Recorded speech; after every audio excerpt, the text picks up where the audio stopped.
session to participate in the selection of our new provost. I'm Nancy Cox. I'm Dean of the College of Agriculture, Food and Environment, and I'm a co-chair of the Provost Search Committee, along with Robert Mock, who is over there. Yes, hey, Robert. So I want to give you a few comments by way of background, just to review the function of the provost. The provost serves as an advocate and resource for all of the University of Kentucky. The title for the provost is Chief Academic Officer, and as such, the provost oversees and guides academic programs of this institution and leads in the promotion and development of a set of academic priorities that will be accomplished with the highest possible quality. And making those priorities a reality involves a lot: cultivating strong and long-lasting partnerships within the campus community and fostering a culture of continuous improvement, trust, collaboration, diversity, and inclusion. As such, the Provost's office is the resource for colleges, deans, students, faculty, and staff of this university. In addition to recognizing Robert, I'd like to thank the other members of the search committee for their efforts for this internal search. After thorough review and feedback from across the campus, the committee has recommended 2 outstanding qualified candidates for the position. In a few moments, I will ask Dean David Blackwell to come forward, but I have a couple of more things to say first. One of the things is what he will address in his presentation. He will address how his background has prepared him for this position, how he believes that with his leadership we can continue our momentum and make progress in important areas of student success, graduate education, and research, and also his thoughts on steps we can take together to create a more inclusive and equitable campus community and environment. Then after he makes his initial comments, you will have the opportunity to write down any questions you have for Dean Blackwell. There are note cards provided on your seats, and you can raise your hand when you've written a question, and someone will come and collect that note and bring it to me. For those of you watching via live stream, you can submit your questions via email, and this is an important email address for this search. It's provostsearch, just provostsearch@ukY.edu, or you can tweet your questions. I guess if you're in this room, you can tweet your questions too, not just if you're watching it live, to @UKYProvost. The forums will be archived and available for later review. After the form is complete, your chance to give feedback is to go to that same email address, provostsearch@ukY.edu. And we will continue to take feedback through that mechanism through the close of business on Friday. You could also communicate with your academic leadership or your search committee members. Your feedback is really important, and Capilouto will use it in his deliberations. So now I would like to start giving some background comments on our candidate. Dean David Blackwell is a professor of finance and dean of the Gatton College of Business and Economics at UK.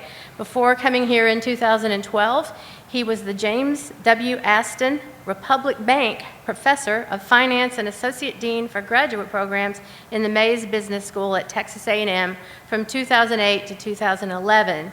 He served as head of the Department of Finance at A&M from 2002 to 2008. He earned his PhD in finance in 1986 and his BS in economics in 1981 from the University of Tennessee, Knoxville. Obviously, the search committee hasn't held the UT degree against him yet, so that wasn't in my script. From 1998 to 2002, he served as a director in KPMG's forensic practice and in PricewaterhouseCoopers financial advisory service practice.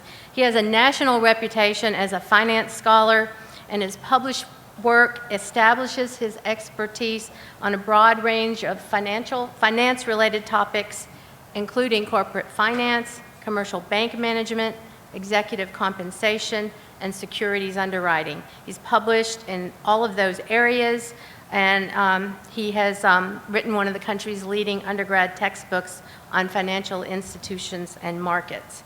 In 2000, Dr. Blackwell, along with 2 co-authors, was recognized as making the most notable contribution to the auditing literature through 1995 to 2000 by the Journal of Accounting Research. Dr. Blackwell, in terms of community service, has served on a board of directors of Commerce Lexington, of a Washington, D.C. based organization that educates graduate business students called the Washington Campus, the Southern Finance Association, and the Twin Cities Endowment. Please help me welcome our candidate for provost, Dean David Blackwell.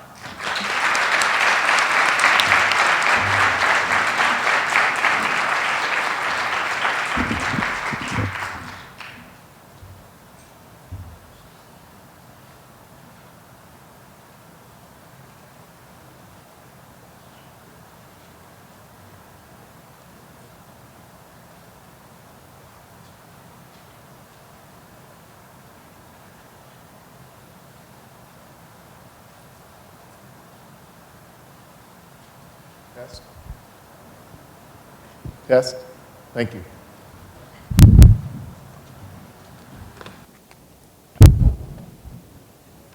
Sorry about the last minute logistics there. My voice is tired right now. It's been a long day. Nancy, thank you very much for the introduction and kind remarks. I'm overwhelmed at the attendance here today. Thank you so much for taking time out of what I know are very busy schedules to be here on a very short notice. It means a lot to me, and I know it means a lot to the process, so thank you for being here. Nancy gave a pretty good accounting of my background, but I thought I would just mention a few elements that I think make me kind of unique in terms of some qualifications with respect to the provost role at UK at this moment in time. So,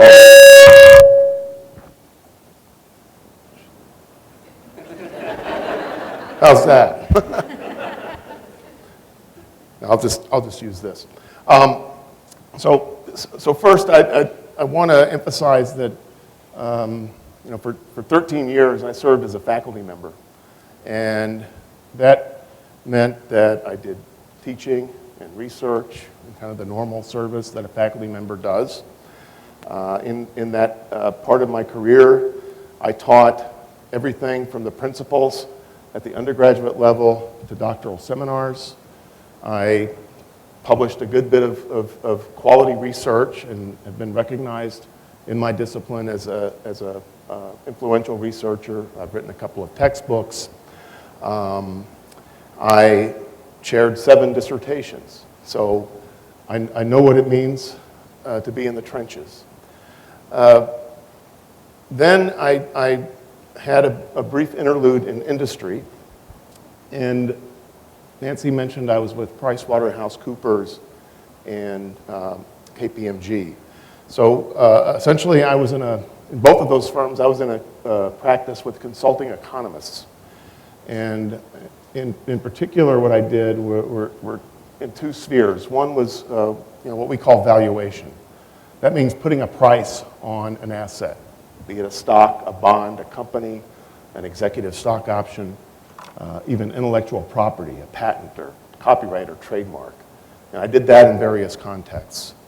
The other sphere had to do with corporate governance. And what that involved is consulting with boards of directors on the structure of incentives in their organizations, and including how to compensate executives to help achieve the goal of the organization, and evaluating the proper structure of the organization to achieve the goals. So I'll come back in a moment to why I think those 2 are relevant to the qualifications for the current role of provost at UK.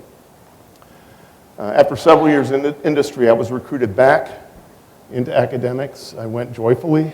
I love higher education. I love the industry.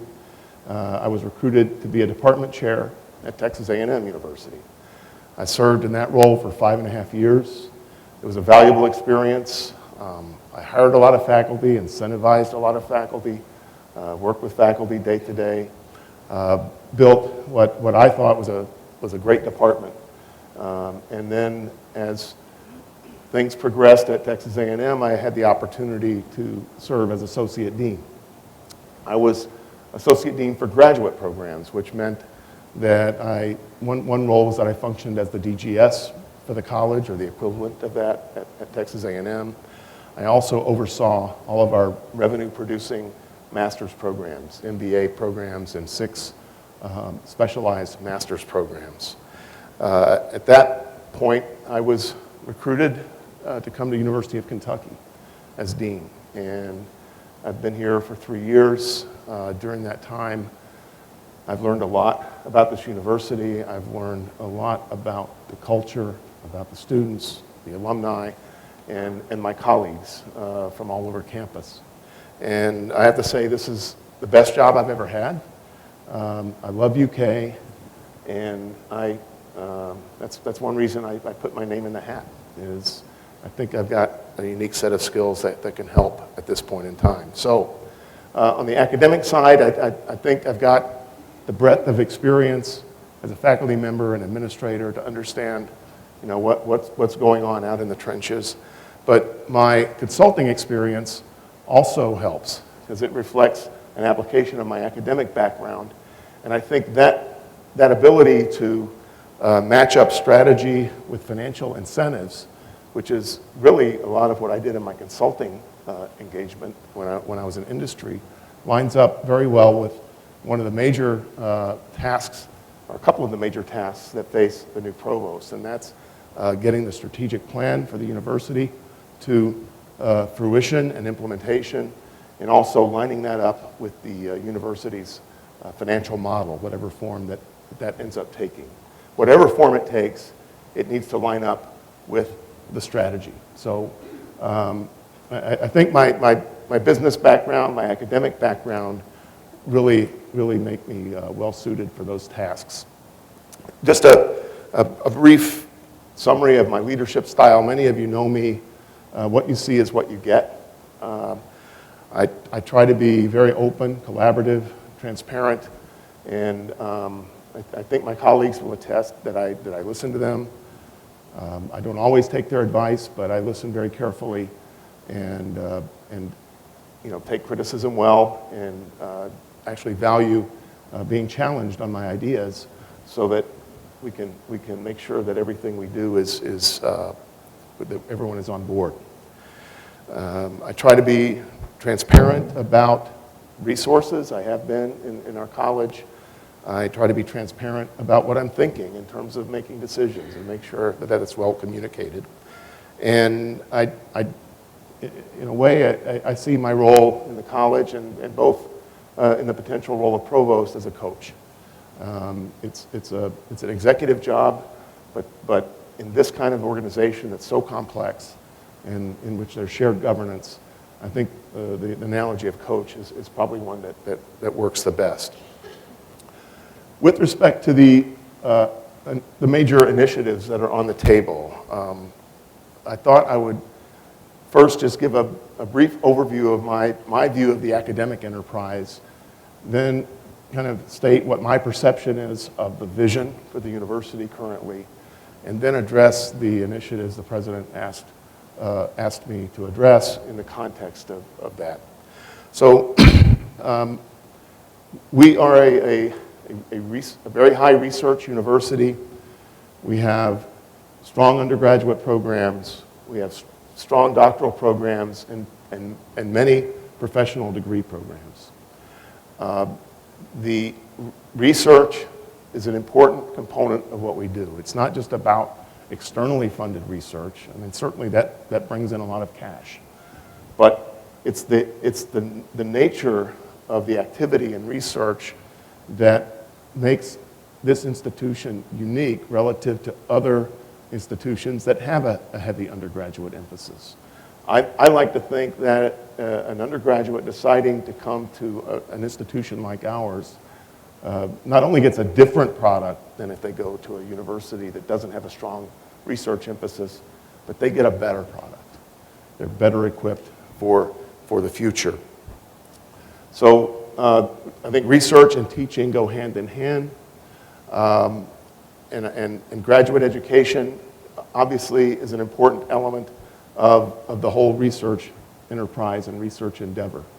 If we don't have strong doctoral programs, for example, we're going to find it very difficult to recruit strong faculty, because it's that whole community of scholars working together that really makes the whole bigger than the sum of the parts. And so I think I see the relationships among undergraduate education, graduate education, and research, very clearly. They all feed each other. And in many of the disciplines where there's not a lot of externally funded research, but where research is still going on, guess where the money comes from? It's coming either from state appropriations or from tuition. So that's another link, a financial link, if you will, between the undergraduate enterprise and the research enterprise. With respect to the vision for the university, the current strategic planning document, and you've all heard the president mention this on many occasions, that we are striving to become a premier residential research university. That means that, yes, students have to be first. We recognize that mission, and yet we have to be competitive on attracting our students and ensuring their success if we're going to remain competitive as a research institution. It just fits together. So with respect to student success, we've had a lot of focus on that recently. And there's certainly a financial imperative behind it. I mean, if we retain our students, the university's revenue is enhanced, and that means that we're being more efficient with our resources. If we graduate students on time, we're being more efficient with our resources and giving the students a good outcome. If they're moving through on schedule, we're saving them money out of pocket, but we're also reducing their opportunity cost of the education, and that they get to the workforce that much more quickly. So I've been working with a small group of deans, basically the deans of colleges with large undergraduate programs for the last 2 months, and we've worked together under the leadership of Dean Kornblue to develop an outline of initiatives to improve advising and to help with student success in key courses on campus that give students a lot of trouble advancing towards their degrees. That being said, I think the major thrust of the discussion has been, how do we efficiently use the resources we have to improve the advising function? And a large part of that discussion is a discussion of what parts of advising should be centralized versus decentralized. I think we've come to a general agreement that having more of that responsibility in the hands of the deans will make things more effective. Yet there are certain elements of advising that belong in a central location and that serve everyone. And we're still having those discussions of what goes where, but what's imperative, no matter how that turns out, is that the faculty engage with the Provost's office, and particularly the Associate Provost for Undergraduate Affairs, and that there be a lot of communication and coordination between that office and the academic units. There are a lot of specific initiatives in that document. I think the next stage, when there's a new provost in place, is to prioritize those initiatives on student success, put a timetable on their implementation based on priority, and also to see what resources are needed to implement. Another big part of the discussion is about culture. Surprisingly, not really, but in the midst of these discussions, we came to the startling conclusion that students that don't go to class and do their homework tend not to succeed. And so, we view that as a cultural issue that cuts across the entire university. And so we're exploring ways to start to influence that culture and to change it and to put academic excellence at the front of the mind of every student on campus. One discussion we've been having is how do we do that from the very beginning? Starting with K-Week. How do we begin to put those values in the minds of the students during K-Week. And we're still wrestling with that in that group of deans. The important thing is, to me, is that it's a group of deans working together to tackle a problem. And once we've got a proposed solution, I see that we will then start to expose those ideas to the faculty and the department chairs and give us more guidance about how to improve advising and student success. So the last thing I'll say about it is, the provost really doesn't have much power, which is fine. The real power is with the deans and the department chairs and the faculty. And so it's up to the provost to marshal those colleagues around a vision. And I think being transparent and collaborating on these ideas about how to improve student success will be very important to whether we succeed or fail.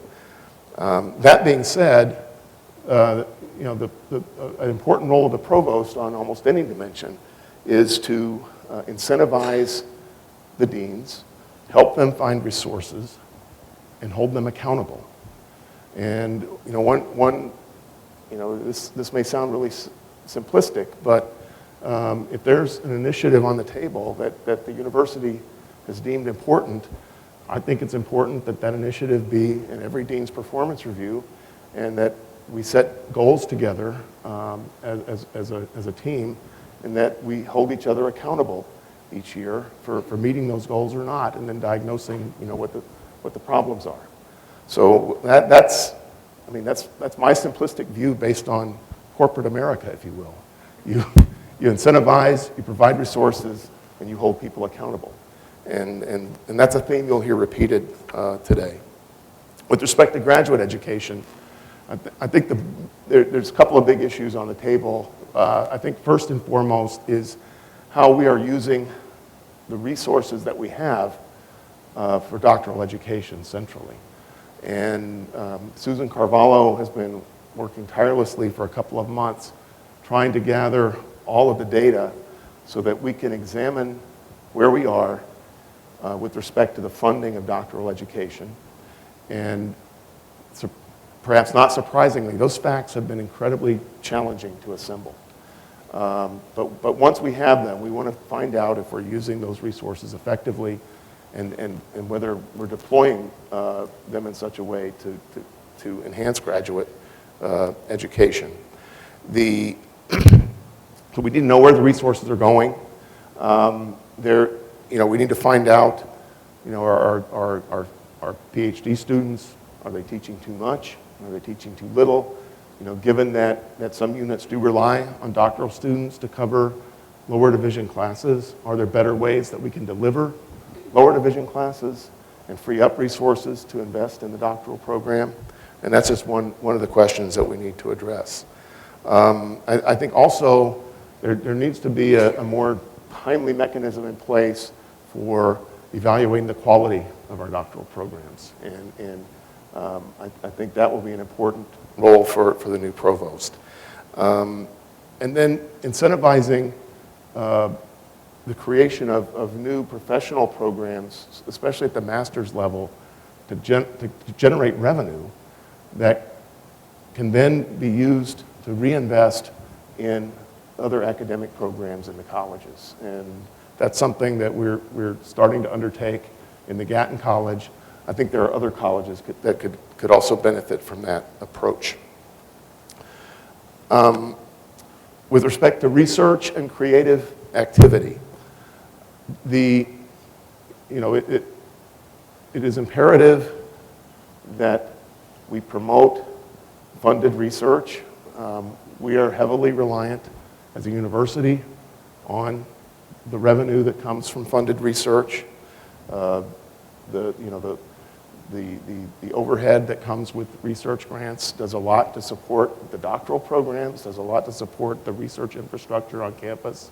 We've got to keep those incentives strong.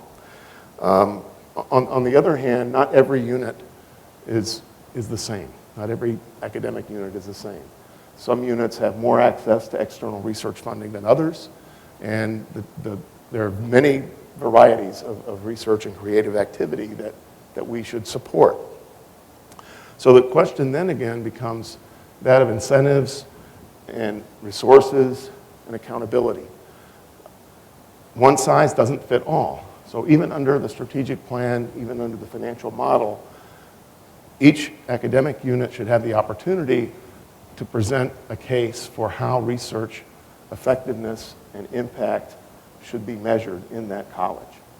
And then we work together to set goals around those research metrics and then hold deans accountable for how those things go. Again, we've got to provide the resources to make sure that the initiatives behind those metrics can be implemented.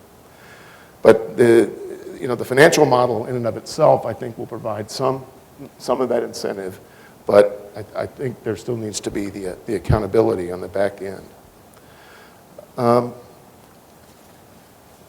guess the last thing about research, and this really I think is a missing item in our model, at least my view of the academic enterprise as a whole, is that if we're going to be a thriving residential research-based campus, an important ingredient that we're not hitting very well on, because I looked at the data versus some of our benchmark universities, and that's undergraduate research.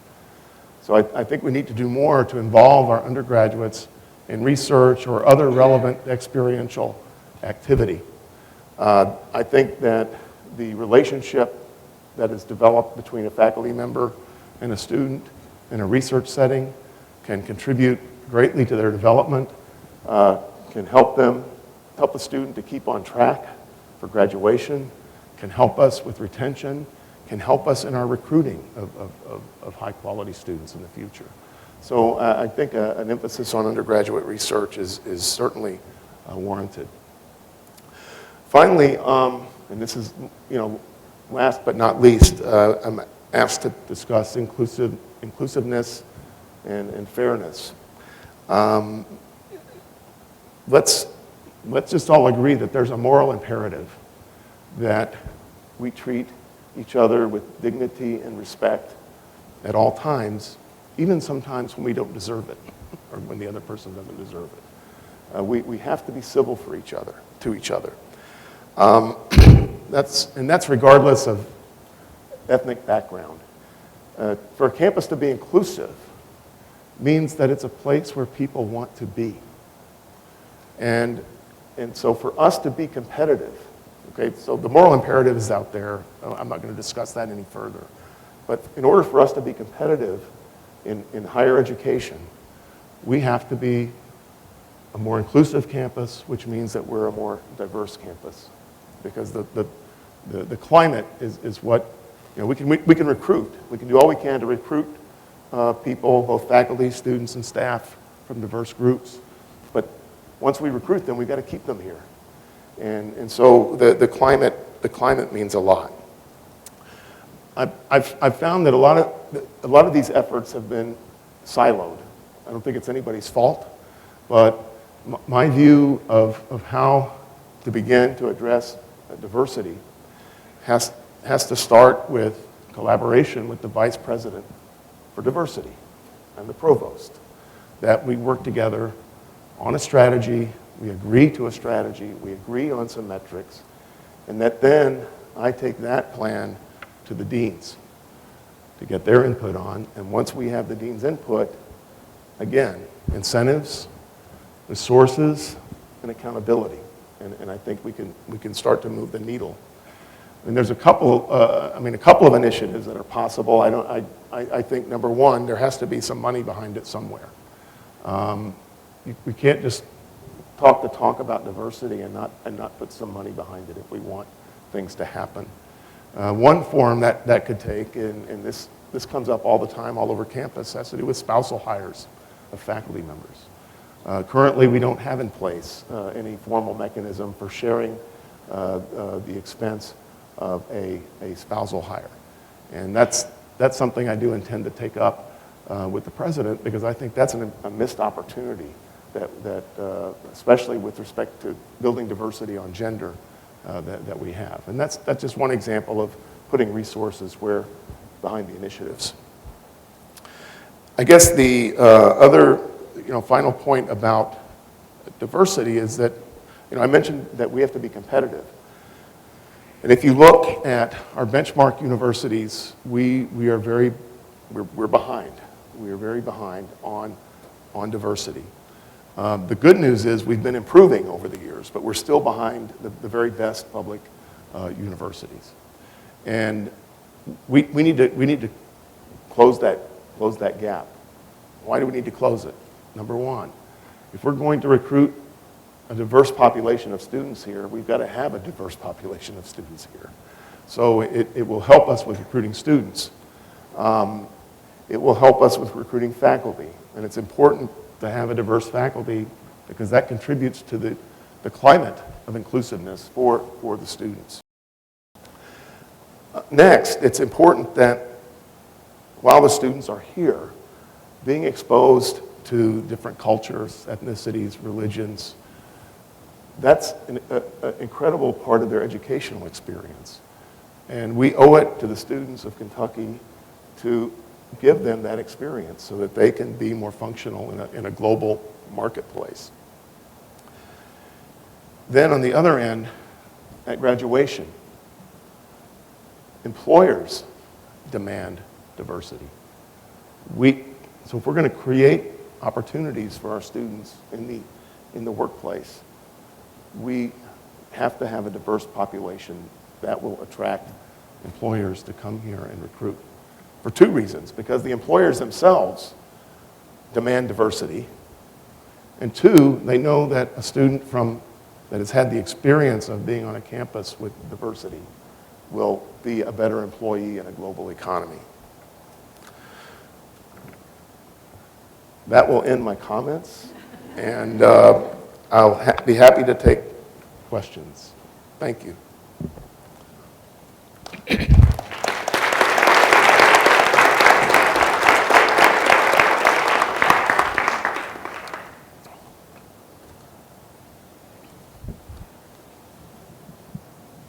I've seen some people writing down some questions.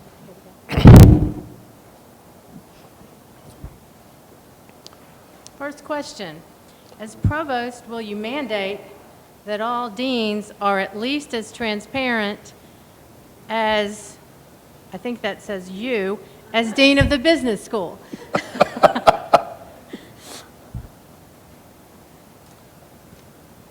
Incentives, accountability. I know that there's a wide variation among the deans with respect to transparency. I'm going to try to lead by example, and I can't really mandate anything to a dean, but I can, but it may not get done if I'm provost. I can say that I plan to be very transparent, and in some cases, my transparency might force the hand of a lot of the deans. Certainly under the new financial model, that transparency is imperative. I mean, that's part of the whole motivation for moving to such a model, is so that every staff member, every faculty member knows exactly how their role impacts the financial health of their academic unit in the university. So I think leading by example will go a long way toward getting the other deans on board. And I think there's 4 dean searches pending. And all I can say, if I'm involved in those dean searches and hiring 4 deans, we're going to share values because otherwise I won't hire that person. And so we can start to change the culture that way. Thank you. The next question is, please speak to your vision for RCM, implementation, current timeline, challenges, and benefits expected. And then they say, thanks. Look, this is a major issue. We've all been waiting a long time to find out, whether we're even going to move forward to that kind of model. I have not had any kind of detailed discussions with the president about the model at this point. I mean, he's shared some general concerns about it. And so I think it's going to be up to the new provost to sit down with the president, find out where his thinking is. And, I guess if I'm in the role, I'm going to push for, that we need to make a decision one way or another fairly quickly so that we can incentivize and allocate resources to the strategic plan. So, I mean, I don't know. I know both the provost budget office and the university's budget office have been working on it for months, and there have been a lot of challenges in getting the data correct that underlies the model, and I appreciate that. So one of the very first things I would do is get the model and look under the hood, see where things are, talk to the president and to Eric Monday about any concerns they have about a model, and then at that point we write down a plan to either implement that model or something else and just execute as quickly as feasible. One thing is for sure, whatever it turns out to be, it's been so long since we've had any exposure to it. There's going to have to be another round of communication and education and input from all over campus about the model before we implement. Thank you. The next question is, UK, like Texas A&M, is a land-grant institution. What experience have you had with outreach and extension? I guess a lot of experience with outreach, and I guess with extension, the form that extension takes in a business school. In our case, in a business school, it takes the form of executive education.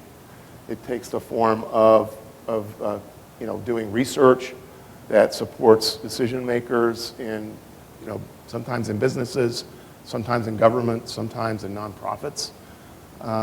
It involves connecting the business community with our students in the classroom, in experiential settings. So I've been involved with that since I was even a department chair. So I'm very familiar with it. Thank you very much. We have several questions on this next topic. Where do you stand with regard to accessibility on campus, including physical and online accessibility, when you think about having a more inclusive campus? Well,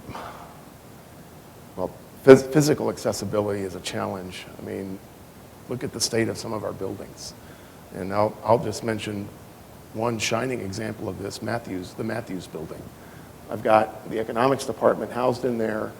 We have an economics graduate student who's in a wheelchair. There's no elevator in that building. I'm sure there are examples like that all over campus. All that takes is money. I mean, we can fix that with money. So help me find the money and I'll be happy to help fix the problem. Online accessibility, we've had some challenges this year, with Blackboard. I'm not going to run from that. Blackboard has been a serious issue. We've had, some issues with virtual desktop. I mean, both of these are essential to connecting our faculty and our students, we've got to look into why we're having trouble with those technologies and find a way to make them work. I haven't had an opportunity to diagnose it, but I will. Thank you. Next question, how will you promote research and experiential learning at the undergrad level? And moreover, how do you envision interacting with the student body as provost? Well, if undergrad, at least in the latest draft of the strategic plan that I've seen, which was dated in May, I think undergraduate research was very prominent among the initiatives in the strategic plan. What's left to do, there's a lot of work left to do with the strategic plan, but one of the things that has to be done is kind of prioritizing many of the good ideas in there. And then the next stage of that process would be to identify resources to attack those initiatives. So I think undergraduate research will be very high on the agenda. If it is a priority in the strategic plan, then there's going to be funding tied to it, I think, either through, if we move to an RCM type model, and if we don't, just to an incremental type of model to create that incentive. And again, what gets measured tends to get done. That's something we teach in business school. So if it's a priority for the university, I intend to measure it and hold the academic units accountable. Thank you. The next question. Our institution is carefully considering a capital campaign to raise $1.5 billion or possibly more. What do you see as the role of a provost in a major capital campaign? So I've had some success at fundraising. That's no secret. The job of the provost is COO. It's an inside job.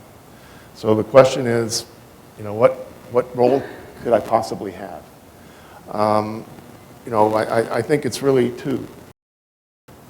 Maybe three. So number one is part of the leadership team to help, the development staff, the central development staff, to hone in on academic priorities that are exciting enough to attract donor support. So I think that's a legitimate role for the provost in that process. Number two, given my experience, I think that I can serve a role of helping to mentor deans to be more effective in their fundraising and perhaps put some resources behind that effort to help them develop those skills, because every dean needs to be engaged with development, especially as we're moving into potentially a $1.5 billion campaign. And then I know you're going to get tired of hearing me repeat this, but if fundraising is an important part of the dean's job, it's going to be listed in the goals on the performance review, and so there'll be an incentive there and accountability. And again, I think there are 4 deanships that are currently open. In those searches, I'm going to make darn sure that every one of those hires understands that they're going to be held accountable for fundraising. And I think, again, that'll start to change the culture. Thank you. The next question notes that much effort has gone toward building new dormitories that are very attractive. Meanwhile, there are still some problems with crowded classrooms and many in need of repair. Will you advocate for better classrooms so our faculty can perform the first part of our mission, teaching? Yes. Great answer.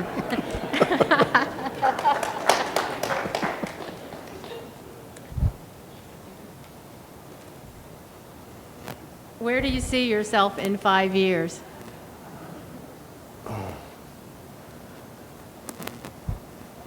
I don't usually plan that far ahead, Nancy, to be honest.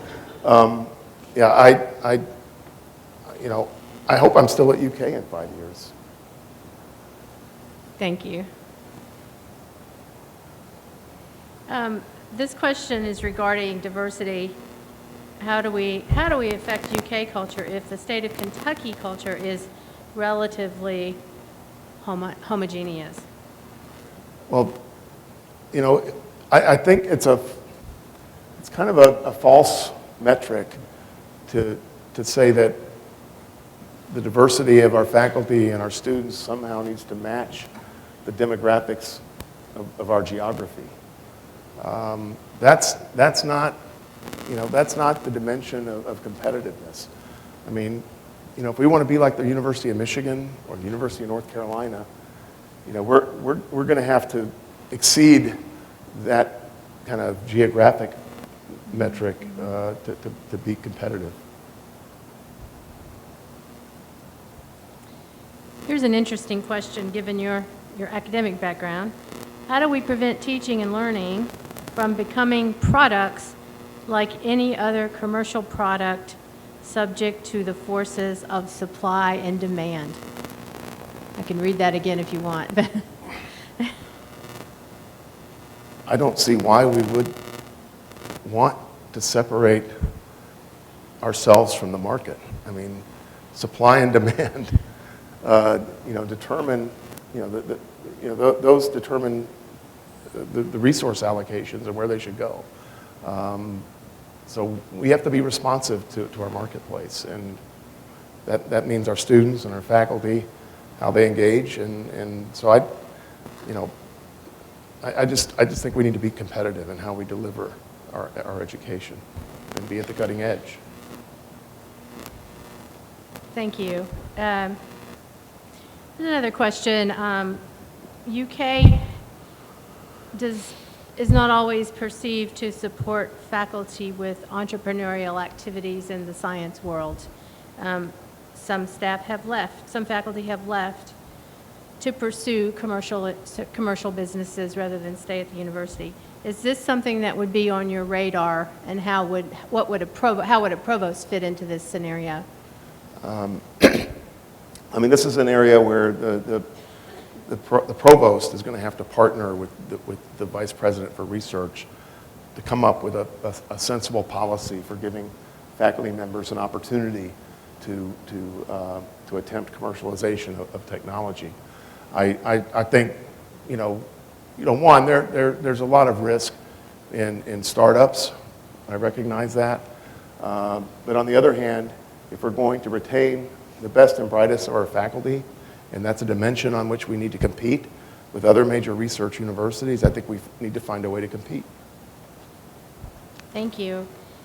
What is your thought on what is perceived to be a tension between teaching for teaching and research at a major research institution? How do you see this tying into student success? I missed a key word in there. Okay. I'm sorry, Nancy. Sorry, I may not have read it very well. What is your vision for teaching, considering we're a major research institution? Okay. That kind of tension. Got it. Yeah. I mean, I think I said this earlier in my remarks that that we, as a research institution, we have a unique ability to enhance what the students take away from this campus. I sincerely believe that that the graduates are better served by taking courses from faculty that are engaged in research. So I believe that the two go together. In my experience, as a department chair, associate dean, and dean, at least in the organizations where I've worked, there's a high degree of correlation between excellence in the classroom and excellence in research. Mm-hmm. Highly motivated, talented people tend to do well at whatever they're challenged to do.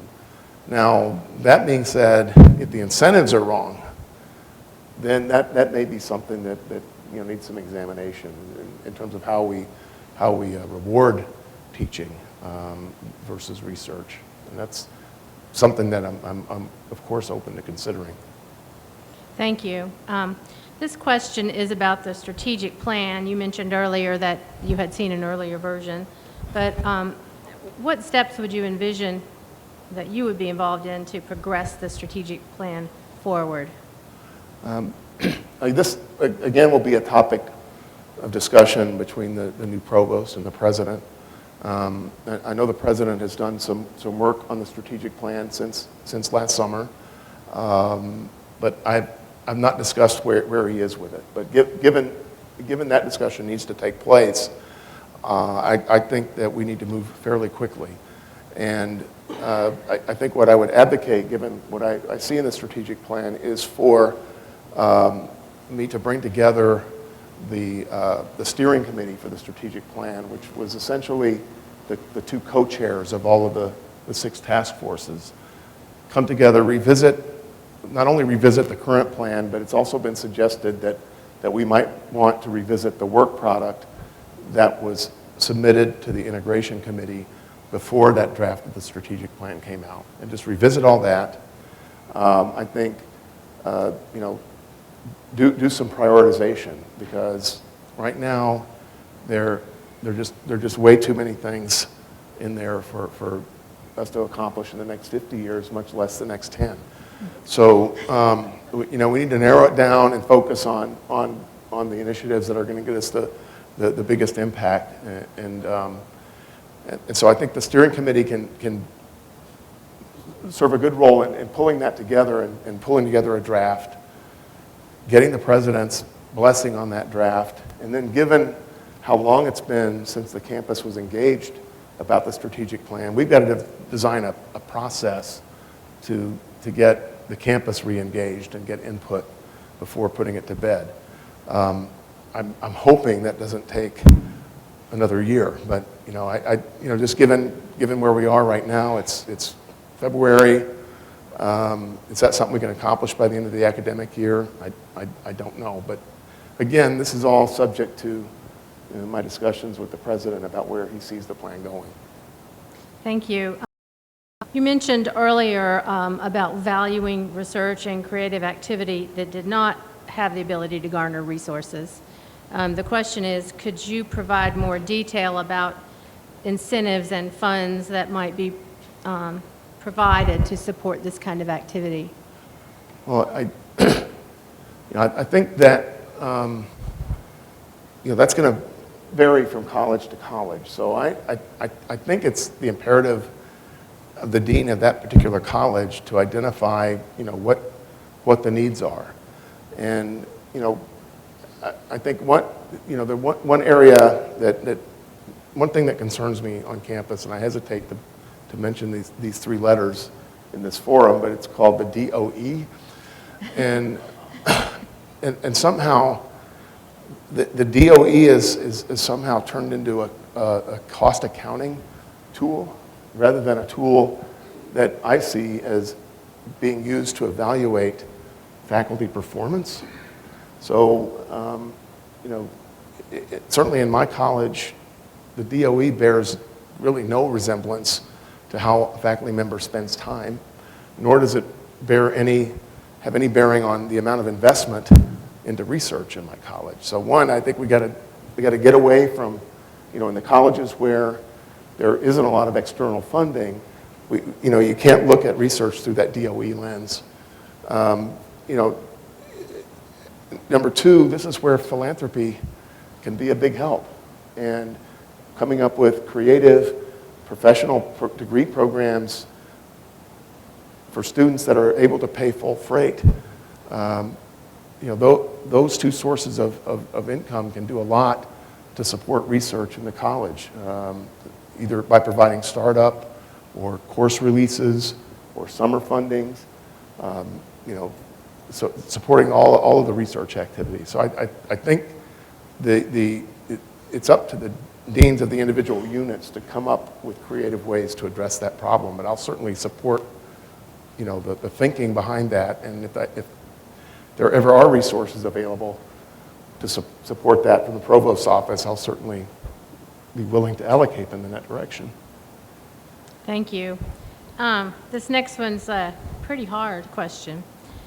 She says, would you please, in one word, summarize your vision as provost, or your vision for what the provost does?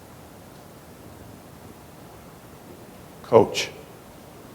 Great answer. Next question. Could I interrupt for a moment? Oh, yeah, certainly. John, could somebody find me a bottle of water? My voice is shot. Here it is. Sorry. Thank you.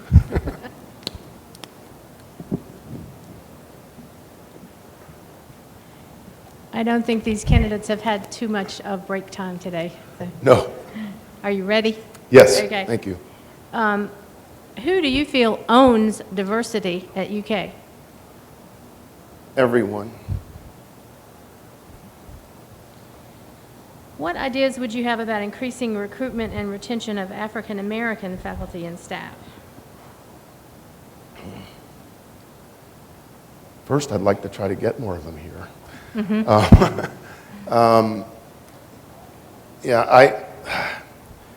it's really tough. I mean, we have to be, we have to create a climate that is conducive to all people from all backgrounds wanting to be here. It means being civil to each other. You know, how does a pro incentivize that? You know, so I'm not sure there's a magic wand. I mean, I think there's, there's mentoring programs that could be implemented. I think that could be a help. I think it's keeping, keeping our radar up with respect to how we communicate with each other, both in public and private. It's about deans, department chairs, senior faculty setting a good example and being willing to mentor. I mean, there's just no one, magic bullet for that one. Thank you. We're getting to the end of the questions. What is your feeling about the fact that UK and other universities are becoming on part-time instructors teaching with non-tenured instructors? So I'm a big believer in having a mix of faculty members that specialize. And some faculty members specialize in research and perhaps teach less. Some faculty members might specialize in teaching and perhaps teach more and focus more on student engagement. I tend to view that the research faculty should be, obviously they should be on the tenure track, and there should be high expectations for their performance both in the classroom and in terms of research. I think there is a tremendous role to be played by non-research faculty in delivering instruction and engaging with students. I think we have to look for resources to develop that. I think our mix is probably too low here. I don't like over-reliance on part-time instructors. And candidly, I don't like over-reliance for instruction on doctoral students either. I think we bring doctoral students here to produce researchers, not to have them teach. And so we've got to optimize resources. I think that there are ways to bring in lecturers, senior lecturers that are full-time, that are professionalized, that have rolling contracts, that have a viable career here. And we pay them, we incentivize them, we reward them, we hold them accountable. And I think that's how to address it rather than plugging holes with part-time faculty. That being said, in many disciplines, and especially in business, it's really important to bring people with actual experience from the real world into the classroom. So having some mix of part-time instructors in that context, I think is important. But just repeatedly plugging holes with part-time instructors that don't have any kind of career future is not, that's not the kind of institution I want to work at. Thank you very much, and thank you for fielding all these questions. Thanks to those who submitted questions, and thanks to all y'all for being here. Let's thank Dean Blackwell for his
Plug him on in.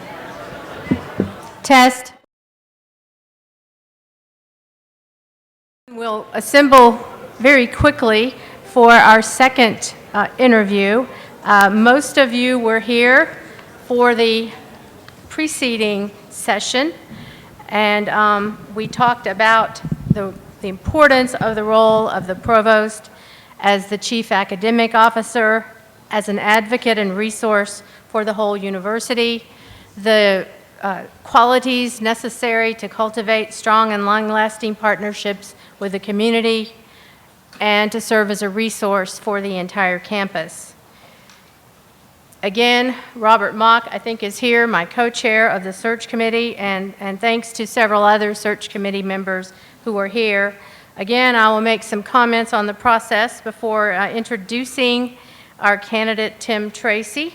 In a moment, we will be asking him to provide his comments in which he will address his background, his leadership qualities that prepare him for this position, and his thoughts on steps we can take together to create a more inclusive and equitable campus, community, and environment. As for the previous interview, you'll have the opportunity to write down questions on the cards on your seat. Those of you who are watching online can tweet questions to @UKY_Provost. And again, questions can be submitted to Provost Search, all one word, @uky.edu. Also, feedback on the interviews can be sent to that same Provost Search @uky.edu. Now I'll turn to introducing Dr. Tim Tracy, Dean Tracy. He received his bachelor's degree in pharmacy and a PhD in pharmacy. His PhD is from Purdue University. He did a postdoc in clinical pharmacology at Indiana U. Prior to entering academia, he practiced in community and hospital settings. He transitioned to an academic career at West Virginia University, where he became full professor and won teaching awards, and won university-wide teaching award. And he later joined the University of Minnesota, where he was head of the Department of Experimental and Clinical Pharmacology, director of the Center for Forecasting Drug Response, and director of Clinical and Translational Research Services. He came to University of Kentucky in August of 2010 to be dean of the College of Pharmacy. He was dean for a little while until August of 2013, or from May 2012 until August of 2013. He was also interim provost at this university, as most of you know. Right now, Dr. Tracy currently serves as Associate Director of the Center for Clinical and Translational Science, with responsibilities for the Clinical Services Core, Regulatory Support Function, and the Drug Discovery and Development Function. His research and teaching interests deal with pharmacogenetics and their effect on drug metabolism, as well as the larger field of clinical pharmacology. He has published almost 100 scientific manuscripts, more than 15 book chapters, edited 2 books, and has served as principal and co-investigator on numerous grants funded by NIH. Please help me welcome Provost candidate Dean.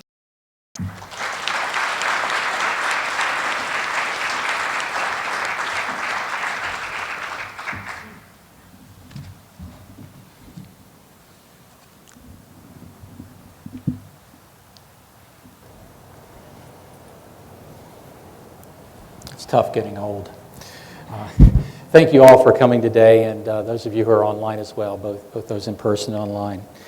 This is an exciting time at the University of Kentucky with unparalleled momentum created by the leadership of President Capilouto. Thus, I'm extremely honored to be a candidate for the position of provost. I believe my administrative experience as a center director and co-director, department head, dean, and as interim provost has given me the depth and breadth of administrative experiences necessary to work collaboratively with the faculty and staff, students, the deans, senior UK leaders, and the president to help the university continue our ascent. During my 15 months as interim provost, my colleagues and I conducted a reorganization of the office to develop a greater service focus and to enhance efficiency and effectiveness to better serve the academy, the colleges, and students. This was coupled with a focus on initiatives to increase student success. For example, the significant expansion of living learning communities. It is gratifying to see these programs continue to expand and reach even more students. More recently, I was grateful to be asked to participate with the Undergraduate Dean's Council in developing the Student Success Plan, and I believe strongly in its goals and initiatives. Our university research enterprise must continue to grow. Being an NIH-funded investigator, I can appreciate the effort and infrastructure necessary to compete in this challenging funding environment. Having served as Director of Clinical and Translational Research Services at the University of Minnesota and as an Associate Director of our Center for Clinical and Translational Sciences here at UK, I also understand the efforts required to obtain and renew the Clinical and Translational Science Award grant that is so critical to our research infrastructure. In strengthening our graduate and professional education efforts, we must help our students prepare to continuously develop in their careers and to adapt to the changing marketplace needs. For example, for the professional program in our college, we are in the process of a complete curricular revision, utilizing new pedagogical methods with expectations of increased personal accountability for learning, with the goal of helping students learn how to learn and learn how to apply over their career lifetime. Likewise, we are re-envisioning the graduate program and just this week held a retreat to begin planning for a new graduate education paradigm. As Dean of Pharmacy, I led a process to develop strategy and execute well-defined strategic initiatives to advance the college. This planning focused on creating differentiation and distinction to enable us to maintain and even improve our number 5 national ranking. This planning produced the initiative to carry out the curricular revision I just spoke of, but also a 30% increase in research funding over the past 5 years, with another 30% increase as a goal for the next 5, and plans for developing new patient care delivery models to meet the needs of the citizens of the Commonwealth. A particularly important product of this strategic planning for differentiation and distinction was and continues to be our commitment to increase the diversity and inclusivity of our student body as well as of our faculty and staff. Our planning explicitly recognized that increased diversity strengthens our community by enriching the experiences of all of our students, and the different perspectives that result from it serve to further differentiate our program. Over the past 5 years of our first plan, our percentage of students of an ethnicity has more than doubled, increasing from 8% to 19%. Through these conscious efforts, we have also nearly tripled the geographic diversity of our class from 10% non-resident in 2010 to almost 28% today. With respect to our faculty and staff diversity, half of the college leadership team, 80% of the dean's senior staff, and 1/3 of our faculty are now women. While we still have much room for improvement, in the strategic plan being developed now, we are building on a solid base to develop additional initiatives to further increase our college's diversity and inclusivity. Now I'd like to take a few moments to address the 3 specific areas the President mentioned in his email for discussion at this forum. First, student success. The Undergraduate Dean's Council, through intense collaborative effort, has created an excellent template for addressing the issue of student success. As the report suggests, the proper expectations must be set before beginning classes, an academic culture reinforced, and assessment processes utilized to assure students are placed in the proper classes based on their major and readiness. Advising should be integrated and coordinated across the campus, with students receiving consistent messaging and the advising handoffs during major switches made seamless. A clear pathway to graduation in 4 years must be assured through elimination of bottlenecks and assurances of class availability when needed. Engagement programming enhances student success and must occur in the classroom, but also through co-curricular and extracurricular activities. And the right balance between merit-based and need-based aid must be struck so that we minimize unmet financial need. All this and additional initiatives outlined in the report will require teamwork and collaboration among the deans, student affairs, enrollment management, undergraduate education, student leadership, and the provost to carry out this work. Some of these initiatives will require resources, and I'm committed to working with the deans to not only realign our resources, but also identify new resources. I believe that through this team effort, we can achieve our goal of increasing first to second year retention by at least 5 percentage points in 5 years. This would mean that each year we would be enabling an additional 250 freshmen to return to UK for their sophomore year. Research and graduate education. Enhancement of our research and creative scholarship efforts is important to our land-grant mission and also to our position as the Commonwealth's indispensable research university. For the sciences, infrastructure like the research space in the new academic science building and the proposed UK research building are critical. In parallel, we must also determine areas of strategic focus that are most important to Kentuckians and make key investments in faculty and infrastructure to make rapid and significant progress in these strategic areas. This will require a partnership between the Vice President for Research and the Provost, working with the colleges to truly advance the research enterprise. In addition, we must also make efforts to enhance the support for creative scholarship and those areas that don't lend themselves to traditional extramural funding. The creative arts, the humanities, and other disciplines are also vital to our generation of new knowledge and experiences. Clearly, these disciplines must be included in the conversations and a full understanding of their needs appreciated. We must thoughtfully examine and re-envision graduate education, particularly in light of funding pressures on the support of graduate students. Critical questions must be asked and answered. For example, are we missing opportunities in new areas where we have developing expertise and for which new professional opportunities exist? While maintaining a strong knowledge foundation, can we enhance the students' breadth of knowledge and experiences, as well as soft skills, characteristics that employers are increasingly expecting? A deep dive into these issues involving internal and external stakeholders will be critical to answering these questions and assuring the vitality of our graduate education efforts. And finally, creating a more inclusive and equitable campus community and environment. The team preparing this section of the UK Strategic Plan did much great work, and from these efforts, there is much to build upon. I look forward to gaining more insight from the committee on their deliberations and findings, and working with the President to achieve these goals.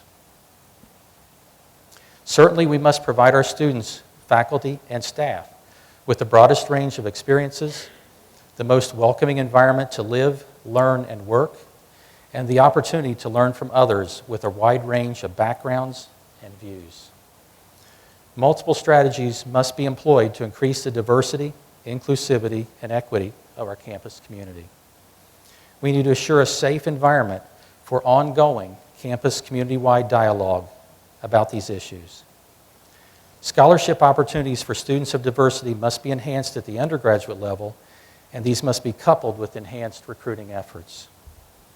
With respect to increasing faculty diversity, at previous institutions where I have served, we have successfully utilized programs to help support the transition of graduate students and postdoctoral fellows of underrepresented groups into faculty positions through bridging money to help support the completion of their training and the initiation of their faculty appointment. Relatedly, we have utilized programs that involve a partnership between the Provost's office and colleges to help support a substantial portion of the first 3 years of employment of candidates from underrepresented groups. These are just a few examples of efforts that can be taken to increase diversity and create a more inclusive and equitable campus environment. In summary, President Capilouto has presented a clear and compelling vision for the work of the Provost, focusing on student success, research, graduate and professional education, strategic planning, diversity and inclusivity, and the implementation of a financial model. These priorities will be best accomplished through partnerships and collaboration among faculty and staff, the deans and department chairs, students, the Provost, and the President. We must all work hand in hand to achieve these important goals. It is an exciting time of transformation at the University of Kentucky, and I would consider it an honor to serve as a member of the President's leadership team to move these initiatives forward and help the university build on its momentum to achieve even greater success. Thank you.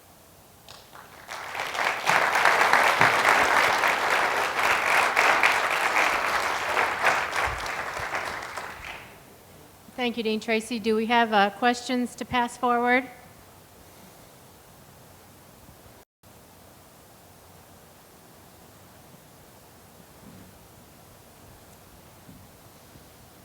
Here's the first question.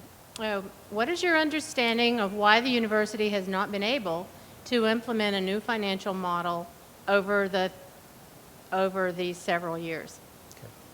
So as you know, in about January of 2012, we developed a committee that began developing a new financial model for the university.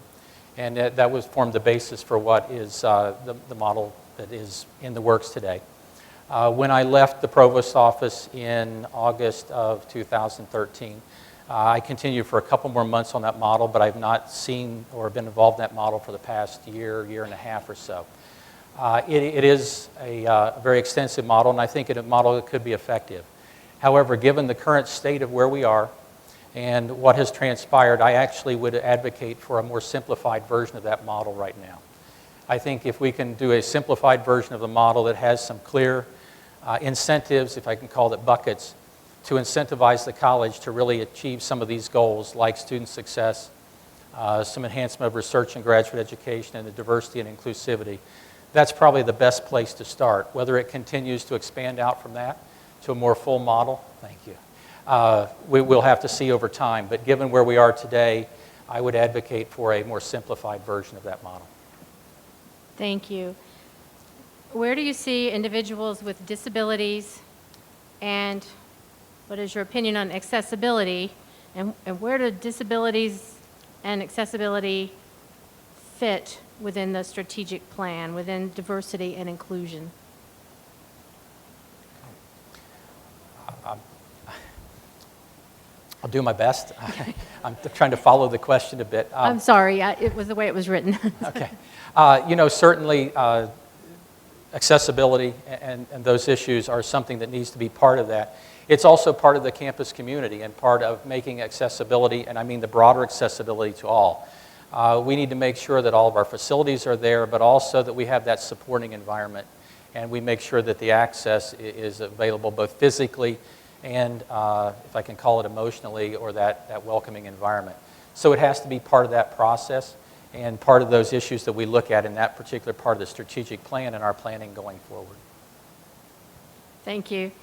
The next question is, did you really enjoy being provost your first time around? Okay, it's time for honesty, right? So did I enjoy it? I would say, like any job, there are parts of the job that I liked, and like any job, there are parts of the job that were hard. And the provost job, I guess I have a little credibility in saying it's a hard job. But I will be honest with you, going back to the college, and I love the College of Pharmacy, but it gave me a chance to reflect, a chance to spend some time thinking about what had transpired over those 15 months. And I will be very honest with you that there were parts of it that I missed. I really, really enjoyed working with President Capilouto. I really enjoyed doing that very high-level strategy of thinking how to move an entire university. Certainly, again, colleges, I love colleges, but that part was really stimulating to me to work on that university level and think broadly of how you work with the legislature, how you work with CPE, how you position the university and help it achieve its greatness. And so that was a large part of why I decided to continue forward with this process. Thank you. And I have several questions that say, where do you see yourself in 5 years? Where do I see myself in 5 years? I would hope I would still be in this position in 5 years. I'm committed to helping President Capilouto achieve his goals. And I hope he's around for 5 years, and I'd love to be his provost at that time. When he leaves, then it'll be time for me to make some career decisions. And maybe it's to stay at the University of Kentucky, and maybe it's to go elsewhere, but I'm committed to this job for as long as President Capilouto is here and to help him achieve his initiatives. Thank you. The next question concerns our capital campaign. University is carefully considering such a campaign to raise $1.5 billion or possibly more. What do you see as the role of the provost in a capital campaign? Sure. So the provost is traditionally not seen as a fundraising person like the president, but the provost can play a very important role in that. One, remember that the provost works with the deans, and the provost can help support the deans and help them through that process. You know, when I was interim provost and we had the box at the football games that Mr. Bell used to fund, I would go and visit that box when deans had their donors and alumni in there and help support those efforts. Likewise, at the basketball games in the President's Room, I tried to seek out those deans who had donors, alumni in there and make that handshake, that welcome, and that greeting to help support those efforts. So you can really play that role with central development and with the colleges to help bring it all together because, again, you're part of that conduit between, and by supporting both of them, you can get to a greater result. Thank you. This one may take a tiny bit of thought. Would you please, in one word, state your vision for provost? One word to do. In one word, state your vision for the provost role. Wow, one word.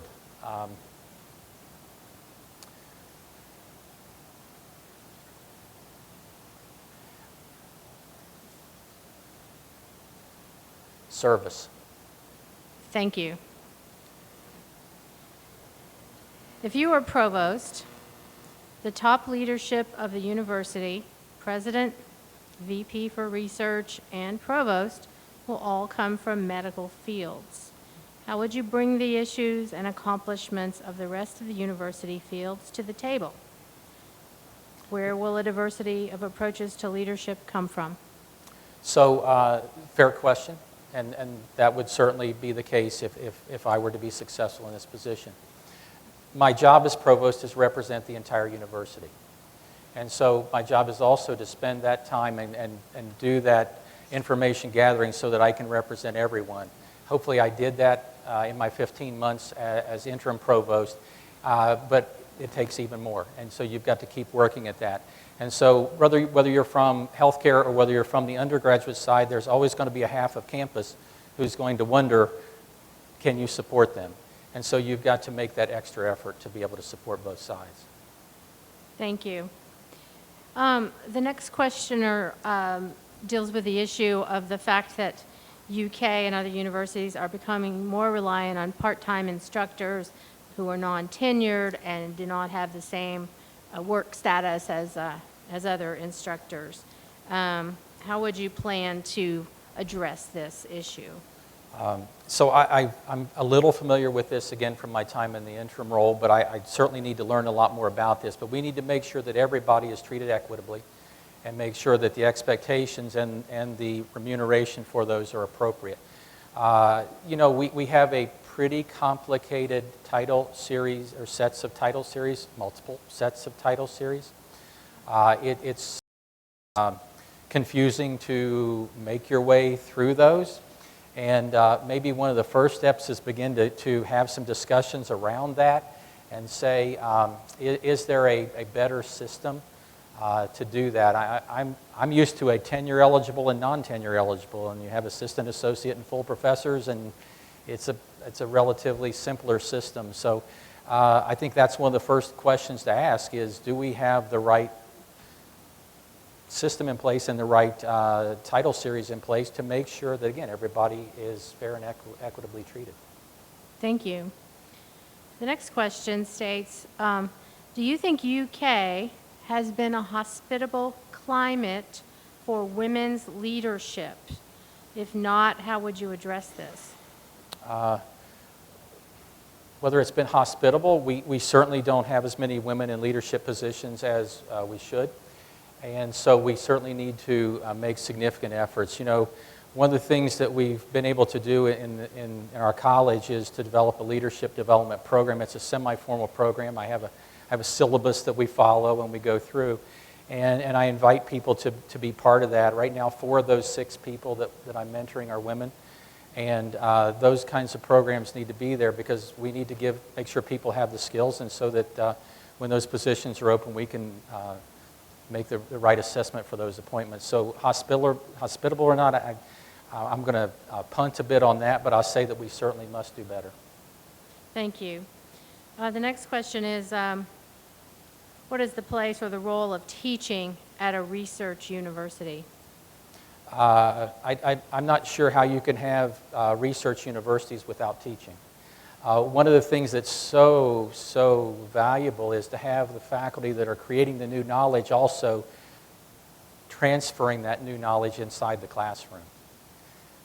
That for me is one of the most fun parts, is to be able to, when I weave into my lectures clinical trials that I've conducted.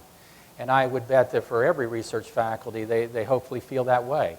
And so they have to go hand in hand, and it's what adds to the richness of that student experience, is having faculty that are creating new knowledge, that are creating new experiences, be it a performance, be it pottery, whatever it is, and then being able to take that into the classroom. That's what makes us so much different. That's a differentiator for us. Thank you. The next question is, how will you as provost provide support for fields that don't have, they use the word market value, and I think they mean less fundable than other programs or that kind of thing? As I sort of hinted at this in my remarks, those are all part of what makes a university a university. You've got to have that breadth. Not every college is going to make money. Not every department is going to make money, but that's the richness of those experiences. You know, I have a daughter that has a master's in fine arts. She's taught me a heck of a lot. I now know that when I look at a picture of the Last Supper, she can look at it and tell me what century it's from, and I thought it was just another picture of the Last Supper. So I'm showing my warts here. But those are the kinds of things that really add to that richness of experience. And so you've got to have those things together, but you also have to appreciate that sometimes the way they're taught is different. You don't put 60 cellos in a room together to teach cello. So you've got to have the proper alignment of your resources to allow those that make us the university that we are. Thank you. The next question asks that you address how you would represent the diversity of undergrad education here, since you do come with a professional college experience. How I would, I'm sorry, how you would represent the overall breadth of undergrad programs Sure. here. So the provost needs to represent all of the university, and you know, there are some things that I hope that I've learned in a professional college that I can bring to the table, but there are many things that are going on in the undergrad, or learn in a professional college to bring to undergraduate college, but also learn from the undergraduate colleges. It's the heart and the soul of what we do.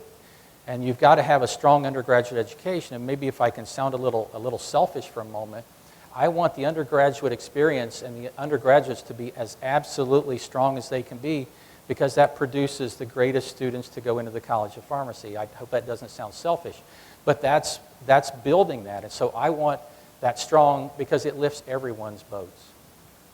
Thank you. The next question is, what is your understanding of extension and outreach as a part of the land-grant university mission? Sure. Certainly in the Morrill Act, that was key to the Morrill Act, and having that extension and that community outreach as part of it. That allows us to touch every county in Kentucky. We have an office in every single county in Kentucky. We're the only university here that has that, because we are the land-grant institution. We have a responsibility through that Morrill Act to then provide that community outreach and help those communities, be it through economic development, be it through professional development, career development. That's part of our DNA of being a land-grant institution. It also gives us that opportunity to get out in those communities. Again, we in the College of Pharmacy use AHEC and the extension quite a bit, because they are, pardon the term, arms and legs, where our students have a home base when they're out on those experiences throughout the state. So it weaves itself into everything that we do. Thank you. As provost, How would you engage the undergraduate student body in academic issues at UK? You know, there are a number of ways that you can begin to engage the student body. Part of it is by spending some time with them. And something that I've used, I think, fairly effectively in my past experiences is that I have student leaders meet with me monthly, and they provide a bit of that feedback to me of what's sort of the climate. And so they provided me with some very valuable information about things that I may not have heard of or percolated up to my office, but now I can begin to deal with those proactively. And sometimes it's very good things as well, so it's not always bad. I've been able actually to very effectively have the students over to my house. So I have a cookout in the fall and in the spring. I cook the burgers. Now that may be dangerous, but I cook the burgers. We have two rules. One is that you do not dress up, because students think that when they come to the dean's house, you have to dress up. So I make sure that's rule number one. And rule number two is you cannot talk about pharmacy. We have to talk about something else. It gives me a great chance to learn about them, where they're from, experiences they've had, and they get a chance to see me as a real person who mows the grass and pumps gas and does all those normal things. And so it begins to create that relationship where you can then have those, you're more likely to have those conversations if they feel like they can come and speak to you openly and honestly. Thank you. The next question is, does UK suffer from administrative bloat? How do you know? Does UK suffer from administrative bloat? Let me say that the people in administration are working very hard and doing very good things.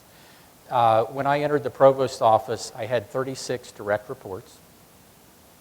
I'm not sure how to manage 36 direct reports. I'll be very frank with you, I'm not that good. We reduced that to 24. Now we have 18 deans, so you automatically as provost have 18 reports. And you do need some fundamental functions like operations and finance and faculty affairs and some of those things. I think you constantly assess how you have the most efficient and effective organization.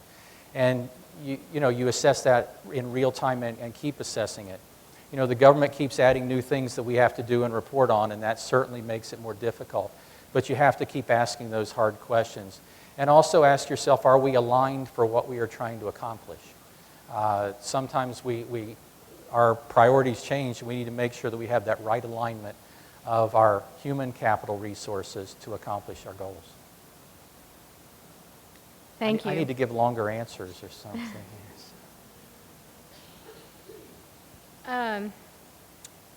The next person is happy to hear of your respect for research and creative activity that's not well funded by external funds.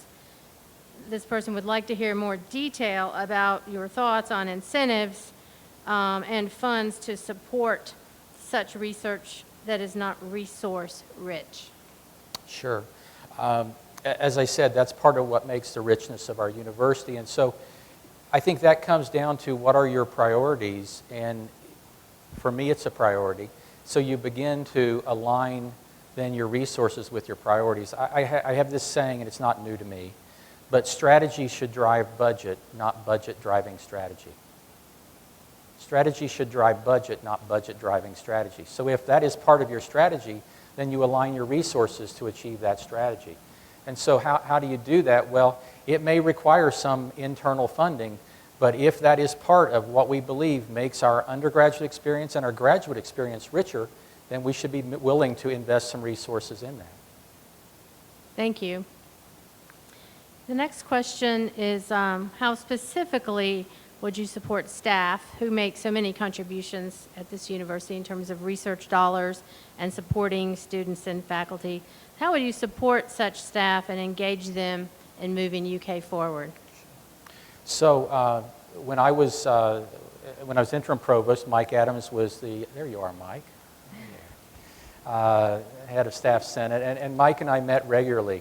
And I greatly appreciate that Mike was very honest with me. He told me some hard things and some good things. And that's part of the relationship. But it's also learning what people do. You know, I tried to do that as much as I could when I was an interim. It was also a, can we say, a somewhat challenging time because we had the budget reductions going on and some other things. And so I'm got my fingers crossed that that would not be the case this time. But, you know, that, if you look at it, that's a significant part of our workforce and a meaningful part of the workforce for our university. We are faculty and we are staff. And so part of it is having those conversations with staff council, but also spending some time with people and learning some of the issues that confront them. It's the same thing with students, it's the same with faculty, spending some time with them and really learning theirs. My father taught me one time, he said, never criticize someone until you walk a mile in their shoes. And so you really have to take that to heart and begin to say, I need to learn what the issues are and then figure out how we best address them. Thank you. The next question deals with the need for increasing student retention, graduation rate, and student success overall. And you've addressed this earlier, but what are some of the first things you would do to address these issues? That first 100 days, right?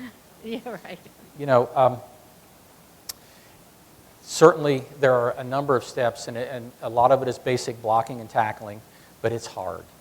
It takes some work, it takes integration, it takes coordination. And so the Undergraduate Dean's Council has really begun forming a group that is starting to work collaboratively, collaboratively on it.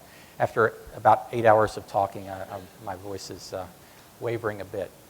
But that's only part of it. You've got to have this integrated and coordinated system. And I really like what's beginning in advising and how to integrate and coordinate that advising and systematize it so that students get that consistent message. So part of it is spending some time to make sure that we're getting it to the right places, meaning the right courses at the right time, but it also, again, working with the deans to begin to address it at the college level, and of course the undergraduate education and central advising, how that is all put together in one picture. Thank you. We have a similar question about what the first steps would be with the next year's budget that begins on July 1, 2015. Okay. If we make the assumption that we have no cuts, We can make that. We start with that assumption that we'll have no cuts. I would hope that we would have a strategic plan in place. If you don't know where you're going and you don't have a roadmap to get there, it's pretty difficult. And so I would hope that we would have a strategic plan in place that's very focused, it's very clear, it's very concise, and we can say, here is what we aspire to be, our vision, here is our mission, how we're going to do that, and here now are the goals and the steps that we're going to take to get there. And so that, to me, would guide then how you begin to work with that budget for July 2015. Thank you. The next question deals with tech transfer, and I would assume intellectual property management in general at this university. How would you, as provost, interface with this activity? Okay. In my 4.5 years here at the university, I've had significant interactions in this realm. Sometimes I call it my Groundhog Day. If you've ever seen the movie by Bill Murray, Groundhog Day, you live it over and over and over again. We have much work to do, and I know Rodney Andrews has been working very hard on that. But the role of the provost really is, again, that interface with the colleges, because that's where the intellectual property is being generated, and making sure that the colleges are heard and the faculty within those colleges are heard, and they get that representation, but they also get it dealt with in a efficient and effective manner. We have much to do in that area, but we can do much more. There's a lot of good ideas out there. We need to properly assess them, make sure that they're assessed for commercial viability, and make sure then that we deliver in helping them make that transition out into the marketplace. Thank you. The next question. If you roll the clock forward 3 years, What would you want to have achieved in your role as provost? In other words, what would be your most proud accomplishment? So it's interesting. That is the question that I have asked of every group I've met with today who allowed me to ask a question, was how would you define success in 3 years? As you know, I asked that question. The way I would define success, first and foremost, is to move the needle on student success. And as you heard me say, 5 points in 5 years, it would be 3 points in 3 years. That's 750, or not 750, that is, do my math real quickly, that's almost 175 or so students, extra students per year, multiply that by 3 additional years. If I could say that we moved that, then I know we would also begin moving the 6-year graduation rate. It would begin moving, and so it really, the proudest moment, there are several things I'd like to accomplish, but if there's one that I could hang my hat on, it would be moving that student success needle. Thank you. The next question reads, what is your vision for the organizational structure of the university? Do you see it going back to the model it was while you were interim, or do you have a different vision at this time? And I assume this means the provost office structure, but I'm not sure.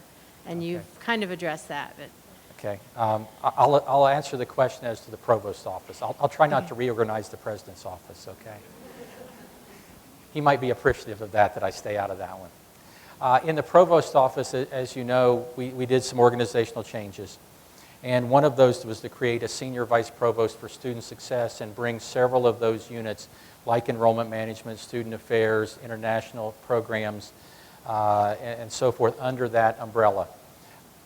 I like that particular arrangement of having those working together. I use the analogy that we have, everybody is passionate about student success, and every group is. But they're on their bus, on their highway, moving towards student success. And so we have lots of buses on different highways going to the same place. How can we get them all on one bus, on one highway, going to student success? And that was my way of beginning that particular process. Now, do we need a senior vice provost for student success? I don't know. I would have to really come back and take a look at it and say, is this the right way to go? And I'll be frank with you, I don't know that answer standing here today. But I'll have to make that assessment. But I did like that particular part of the organization. I think we streamlined some things. As I said, I have difficulty with 36 direct reports, actually helping them do their jobs and spending the appropriate amount of time with them. So I like a very lean structure and a way that I can hopefully be most effective and empower those people to do their jobs, because they're very, very bright people. Give them the appropriate authority that matches with the responsibility. Hold them accountable, but let them do their jobs, because they're very, very smart people. thank you. Along those lines, could the relationship between the deans and the provost's office administrators be enhanced? How can it be enhanced? Could it be? Could it be? Or how can it be? It can always be. This is a tricky question since I'm a dean, and so I'm trying to figure out which side I'm on, right? Which version of me is talking. No.